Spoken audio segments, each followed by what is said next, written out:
The mandala is in monastery is very important to learn to how to do the sand painting. And the studying for mandala, but deeper level of studying mandala, he or she, one thing is that need a art skill, has to know how to do the lotus, for example, let's say, or how to really do good measurement, and need a lot of skill. So yeah, they teach everyone a sand painting, but also internally they choose the person, he or she has that kind of good skills. I have a great deal of interest in sand painting too, when I was age was 17, 18. So one thing is that we do every year the sand mandala in the monastery. So even though that's not my routine to be there, but every time I have extra time, I just go around there and just watch how they're doing it and have a curiosity or some kind of interest, great interest, what this is all about. Not only just how to make the sand, how to color it, but also the depth of meaning of it. And it has so many meanings in Buddhist tradition. True, the mandala, there's three schools or three vehicles, in a sense. In Tibetan called the Tikpa, the Hinayana, Mahayana, and Vajrayana. So in the Hinayana, in that vehicle, the mandala is not really the subject to discuss. In the Mahayana, category into two. One is called Bodhisattva Yana, and one we call Vajrayana, or sometimes in the West called the Tantra. So in that school, and then the mandala is so important. Of course, mandala is important from the beginning, but in this tradition believes that student or the person is not quite ready to know or discuss or study for the mandala. So then in the Vajrayana, and then teacher initiate him or her as there's initiation, and then to going through the study for the mandala. Generally, each mandala has its own theme and own story. So there's thousands and thousands different mandalas.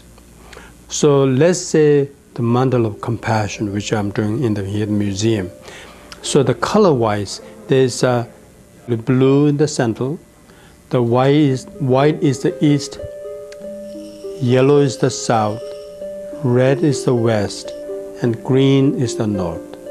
So these 5 colors, element aspect of the meaning is like a blue is the space, white is the water, yellow is the earth, red is the fire, green is the air. That is a kind of external and internal. So here also goes with the different channels and chakras. And each color represents our one human body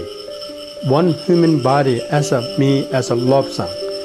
In lobsang, with that person is a combination of the 5 aggregates, they call it, which is a form, feeling, perception, formation, consciousness.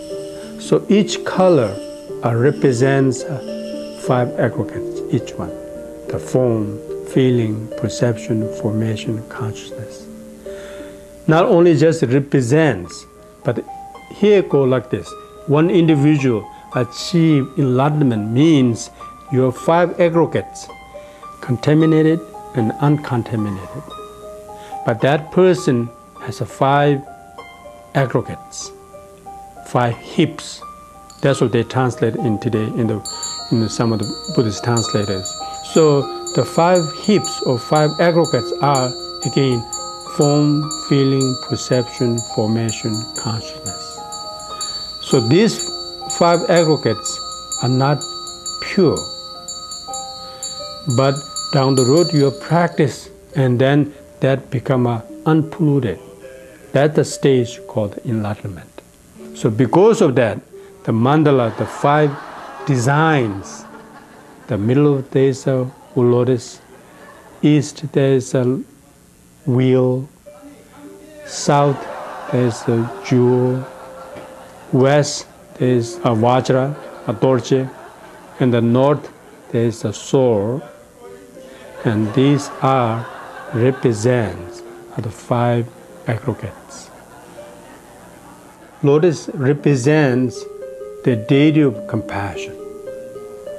The wheel in the east also represents the deity of the Eastern Buddha. So each, that's called the 5 Dhyana Buddhas. Shar to Namnang, Shar is the east, Nambanangze is the name of the deity. Ho Rinjung, Rinjenjungde is the name of the deity. And that represents there, the symbol is the jewel.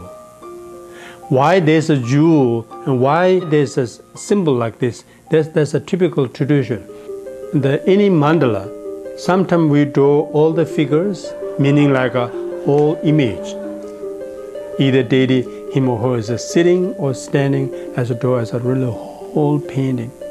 But most of the time, in the sand painting, we draw the deity, whatever him or her is holding in the right hand, either lotus or any object him or her is holding, that put in that spot. It represents that, represents that deity. So there's a five images, 5 objects, 5 symbols. But most important is, again, these 5 images, 5 colors are antidote of the 5 poisons: the ignorance, attachment, anger, negative pride, and jealousy. For example, the lotus is an antidote of attachment. And also that goes to the 5 senses: the sight, the sound, smell, taste, and touch. The mandala is so interesting. There's so depth of meaning of philosophy. So that's why from the beginning I was very interested to learning of the mandala. Immediate meaning is something, sometimes we call it, that design is traditionally in ancient time, that design is not really too good to show to the ordinary general public.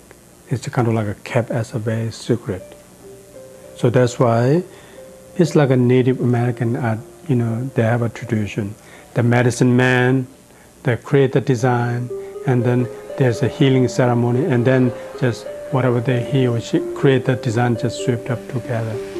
So it's a quite similar idea. But in this case, not only that, but it's a return back to the water or back to the nature, letting go of the painting.